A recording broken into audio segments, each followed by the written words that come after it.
Nagbukas ang pelikula sa laboratorio ng gobyerno ng Korea kung saan nagsasagawa ang mga siyentipiko ng iba't ibang eksperimento sa mga aso, sa ilalim ng programa na pinangalanang Project Silence. Malupit nilang itinatanim sa mga hayop na ito ang chips upang gawin silang sandata na magagamit sa mga digmaan. Samantala, sa Korean Security Department, nakipag-usap si Secretary Jong sa kanyang Deputy Director na si Cho.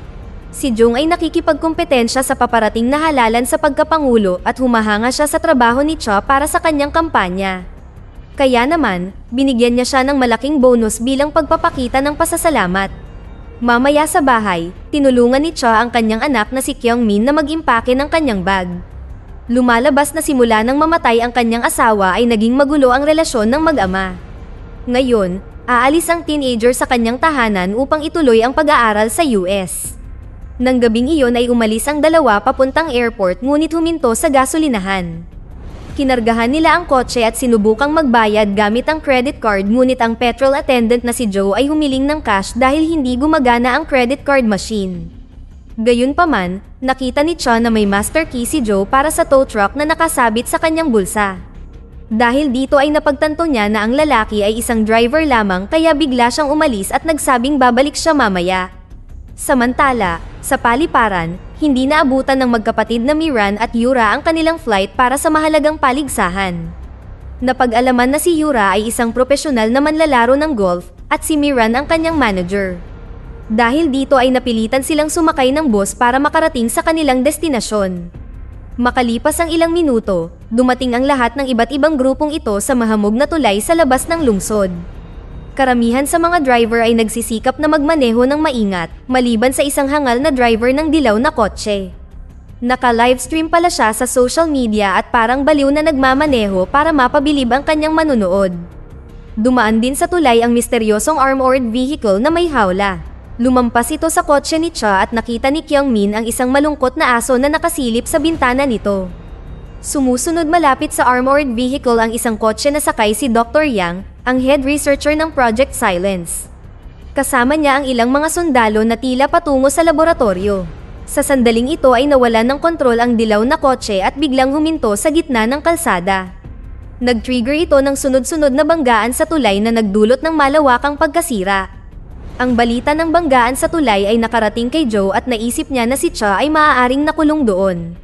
Napag-alaman na si Joe ay isang tow truck driver para sa parehong amo na nagmamay-ari ng gasolinahan.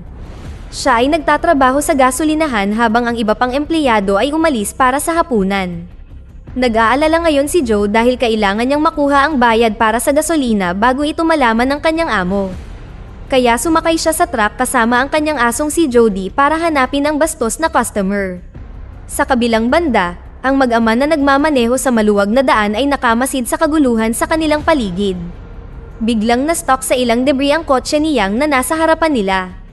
Naging sanhi ito upang mawalan ng kontrol at gumulong ng hindi mapigilan. Lumipad ang gulong at tumama sa kotse ni Cho dahilan para bumangga ito sa lane divider. Sa kalaunan, ang armored vehicle ay bumangga din sa tumaob na truck na nagdulot ng malawak na pinsala. Nang tuluyang humupa ang kaguluhan, nagmamadaling tiningnan ng driver ang hawla upang matiyak na ligtas ang laman nito. Samantala, iniisip ni Kyung-min na dapat silang tumulong sa mga tao, ngunit sinabihan siya ng ama na manatili sa kotse habang nag-iimbestiga siya. Nakita niyang nailigtas ng mga sundalo si Yang na patuloy na nagbubulungan tungkol sa mga aso. Habang si Cha ay nananatili sa mga siyentipiko, ang mga sundalo ay nagmamadali upang suriin ang armored vehicle. Nakita nilang nakabukas ito na tanging katawan lamang ng driver ang nasa kulungan. Sa hindi malaman na kadahilanan, nag-aalala ang kapitan dahil dito, kaya agad siyang nag-utos na i-block ang lahat ng signal ng cellphone sa tulay.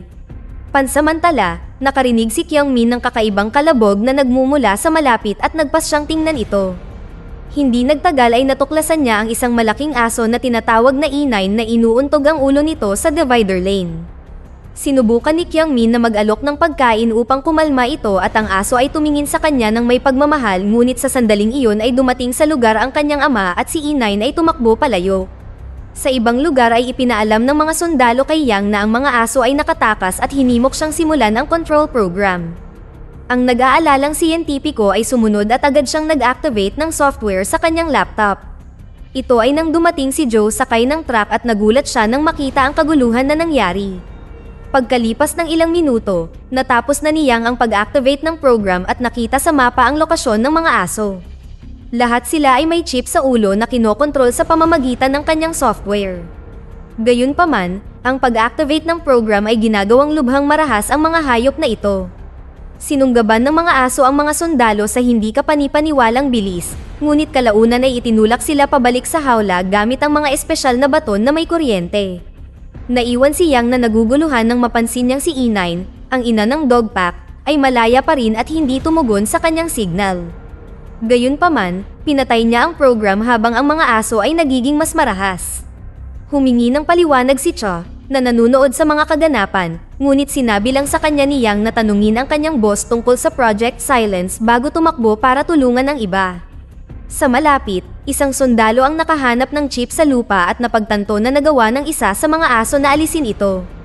Lingid sa kanyang kaalaman, ang chip ay kay E9 na tinanggal ang chip sa pamamagitan ng paguntog ng kanyang ulo sa lane divider kanina.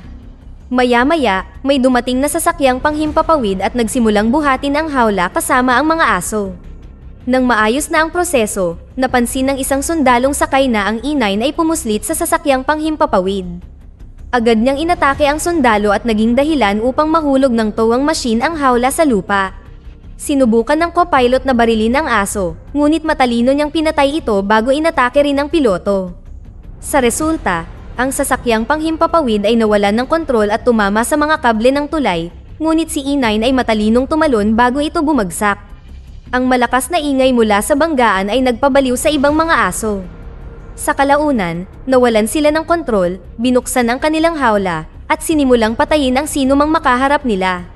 Nagpanik ang mga tao at kinaladkad ng aso si Yang patungo sa bakod ng tulay, ngunit nahawakan siya ni Cha sa tamang oras at hinila siya palabas sa bibig ng hayop. Makalipas ang ilang segundo, lumitaw ang isang sundalo sa lugar at sinimulang kuryentehin ang hayop, ngunit tumalon ang pangalawang aso sa kanyang lalamunan at pinatay siya. Samantala, si Kyungmin ay bumalik sa kanyang ama at ang mag-ama ay tumakas mula roon. Di nagtagal ay nakasalubong nila si Yang na kahit papaano ay nakahanap ng gumaganang kotse. Kinuha agad ni Cha ang manibela at umalis sila doon. Sa daan, pinilit ni Kyungmin ang kanyang ama na kunin sina Joe at Jody na sumakay sa trunk ng kotse. Sa kasamaang palad, sumabog ang isang bahagi ng sasakyang panghimpapawid na nakadikit sa mga kable ng tulay. Naging sanhi ito upang mabasag ng piraso ng debris ang bintana ng minamaneho ni Cha na nagresulta sa aksidente. Habang ang mga tao ay bumabawi sa pagkabigla, isang aso ang tumalon papunta sa kotse at sumingot sa salamin sa loob ng ilang segundo. Ang mga pasahero ay tahimik na nanonood habang ang aso ay nagsawa din at umalis. Sa sandaling ito, nagpa siya si Yang na ihayag ang buong katotohanan. Ipinaliwanag niya na nakagawa siya ng mga rescue dog na tumutugon sa boses ng tao, ngunit ang hukbo ay muling pinrogram ang mga ito para sa pagtugis. Ito ay utos ng Estados Unidos na nagnanais ng mga asasin na aso na may kakayahang maghanap at pumatay ng mga terorista. Sinanay silang kilalanin ang boses ng target at atakihin ang pinanggalingan ng boses, ngunit hindi nagtagumpay ang proyekto at ang mga marahas na asong ito ay iniwan ng walang layunin. Higit pa rito, idinagdag ni Yang na sila ay nasa tulay dahil sinusubukan ng hukbo na puksain ang mga nabigong specimen. Makalipas ang ilang minuto, nagamit ni Cha ang radyo ng scientist para makipag-ugnayan kay Secretary Jong. Ang kandidato sa pagkapangulo ay sinusubaybayan ang sitwasyon at sinabi sa kanila na bumalik sa gitna ng tulay dahil ang apoy mula sa kalapit na truck ay naglalaman ng nakakalason na gas. Nakakagulat din niyang ibinunyag na ang Project Silence ay kinabibilangan ng Security Department. Bago maproseso ni Cha ang impormasyong ito, pinalibutan ng ilang aso ang kotse, ngunit may nangyaring pagsabog sa malapit. Natakot sa malaking apoy ang mga hayop, ngunit ang nakakalason na usok ay pumasok sa sasakyan. Sa kabutihang palad ay dumating ang isang pampasaherong bus na may lula na mga nakaligtas upang tumulong at mabilis silang nakapasok, ngunit ang panganib ay hindi pa rin maiiwasan habang ang ibang bahagi ng sasakyang panghimpapawid ay sumabog sa isang malaking bola ng apoy. Binasag ng shockwave ang mga kable ng tulay na naging sanhi ng pagbagsak ng gitna nito. Maraming mga sasakyan ang nahulog sa lugar ngunit sa kabutihang palad, nagawa ng bus na makatakas sa tamang oras. Sa sandaling huminahon ang mga bagay, ipinakilala ni Cha ang kanyang sarili bilang opisyal ng gobyerno at tiniyak sa mga nakaligtas na malapit nang dumating ang rescue. Sinabi rin niya na nakadaw ng signal sa cellphone dahil sa pagsabog. Tungkol naman sa mga aso, sinabi ni Cha na sila ay mula sa K9 unit ng hukbo na dumaranas ng malubhang kaso ng rabies. Makalipas ang ilang minuto, bumaba ang SWAT team sa tulay at dumiretso sa bus para ilikas ang mga nakaligtas. Habang ang grupo ay tumatawid sa tulay, maraming mga alarma ng kotse ang nagsimulang tumunog sa kanilang paligid. Ang mga sundalo ay sumulong upang mag-imbestiga at bigla siyang tinambangan ng mga aso na may kagagawan ng alarma. Ang mga halimaw ay napakatalino na kapag umaatake sa mga sundalo, pinupuntirya nila ang mga baril, dahilan upang sila ay magpaputok kung saan-saan at magkasakitan. Habang isa-isang pinapatay ang mga sundalo, ang mag-ama ay tumakbo pabalik sa bus at nagtago sa kompartamento ng bagahe. Sa kasamaang palad, napagtanto ni Cha na nahulog ang kanyang radyo, kaya pinuntahan niya ito upang kunin ito. Mabilis niyang kinuha ang radyo at ginamit ang pagkakataong kunin ang bag ng kanyang anak na nalaglag nito kanina. Pumulot din siya ng ilang flare na marahil ay nalaglag ng isang sundalo sa labanan. Bumalik sa kompartamento ng bagahe, pinanood ni Kyungmin ang video ng kanyang ina na nagbabasa ng libro sa kanya sa ospital. Pagkatapos ay nag-ambala ang teenager ni Yang na nagbukas ng hatch na magdadala sa kanya sa pangunahing bahagi ng bus. Inihayag ng siyentipiko na si E9 ay ang orihinal na aso, habang ang iba ay ang kanyang mga clone. Inaatake sila ng mga hayop bilang paghihiganti para sa lahat ng kakilakilabot na mga eksperimento na tiniis nila. Sa ibang lugar, nahanap ni Cha sina Joe, Jody, at Golf Sisters na nagtatago sa ilalim ng nasirang truck. Si Joe, na narinig ni Cha na nakikipag-usap kay Yang kanina, ay umamin na sinabi niya sa mga nakaligtas ang anumang katotohanan na alam niya tungkol sa mga aso. Pagkaraan ng ilang sandali, nagpaputok si Cha ng isang flare sa kalangitan. Pagkatapos ay tinawagan niya si Jong na nakita ang apoy sa security camera. Ipinaliwanag ni Cha na susubukan ng grupo na umalis sa bus at nangako si Jong na may SWAT team na naghihintay sa break ng tulay. Ngunit nang ihayag ni Cha na alam ng mga nakaligtas ang tungkol sa Project Silence, ibinaba ni Jong ang tawag ng walang sinasabi. Ang sekretarya ngayon ay kailangang gumawa ng mahirap na desisyon, hayaang malantad ang kanyang sikreto at manganib na matalo sa halalan o hayaan ang mga nakaligtas na mamatay. Kasunod nito, nagpa siya ang grupo ni Cha, Joe, at ang mga Golf Sister na bumalik sa bus para sumama sa iba pang nakaligtas. Dahan-dahan silang pumuslit malapit sa bus, ngunit nakita nilang napapalibutan ito ng mga aso. Sa kabutihang palad, nagawa ni Cha na iwasan sila sa pamamagitan ng paggamit ng mga natitirang flare na nagpahintulot sa kanila na tuluyang makapasok sa loob. Makalipas ang ilang sandali, dumating ang bus sa gumuhong bahagi ng tulay at sinubukang makipag-ugnayan sa SWAT team sa pamamagitan ng radyo. Ngunit nang walang sumagot pagkatapos ng ilang mga pagtatangka, si Kyungmin ay nagmungkahi ng isang plano. Sa sumunod na eksena, ikinabit ng grupo ang mga wire sa pintuan ng bus at iniwan itong nakabukas. Pagkatapos ay nagtago sila sa kompartamento ng bagahe at sinusubaybayan ang posisyon ng aso gamit ang kamera. Hindi nagtagal, pumasok ang mga hayop sa bus at nagsimulang suminghot sa paligid. Ang nagtatagong grupo ay naghihintay para sa perpektong sandali at hinila ang wire upang isara ang pinto na iniwan ng mga hayop na nakulong sa loob. Kasunod nito, maingat silang lumabas sa maliit na pinto ng luggage compartment. Nang makalabas sila, hinanap ng grupo ang SWAT team, ngunit walang tao sa paligid. Pagkatapos ay hinila ni Yang si Cha sa isang tabi at tinanong kung sino ang kanyang kausap sa pamamagitan ng radyo. Nang ihayag ng huli na kausap niya si Secretary Jong, nagsimulang tumawa ang siyentipiko. Pagkatapos ay ipinaliwanag niya na ang nagsimula ng Project Silence ay walang iba kundi si Jong. Ang revelasyon ay ikinagulat ni Cha dahil hindi niya akalain na gagawin ng kanyang superior ang ganoong bagay. Pagkatapos ay tinawagan niya siya sa galit at ininsulto siya sa kanyang mga kasinungalingan. Pansamantala, plano ng grupo na gamitin ang truck ni Joe para makatakas sa nakakalason na gas ngunit napagtanto nila na ang susi ay naiwan sa bus. Kaya, hinanap ni Yang ang kanyang laptop at nakaisip ng plano na akitin ang mga aso sa hawla na nasa armored vehicle. Nagboluntaryo si Cha na kumilos bilang pain, lubos na alam na malalagay sa panganib ang kanyang buhay. Ayaw ng kanyang anak na pumunta siya, ngunit tiniyak niya sa kanya na siya ay magiging maayos. Pagkaraan ng ilang sandali, ginamit ni Yang ang kanyang sirang laptop at ipinadala ang boses ni Cho sa mga chips sa ulo ng aso. Pina-activate nito ang kanilang likas na karahasan at nagsimulang hanapin ng grupo ang target nito. Sa sandaling iyon, sinimulan ni Yura ang paghampas sa bola ng golf patungo sa bintana ng boss na ginagawa itong sapat na mahina para lumabas ang mga hayop. Ang mga hayop ay agad na sumugod patungo sa hawla at sinimulan itong yugyugin upang maabot si Cho. Sinamantala ni Joe ang pagkakataong ito upang makuha ang susi mula sa boss, ngunit sa kanyang kamalasan, nandoon pa rin ang matalinong E9 dahil wala siyang chip. Si Joe na takot ay tumakbo sa kanyang truck na nagpapahintulot kay E9 na sundan siya.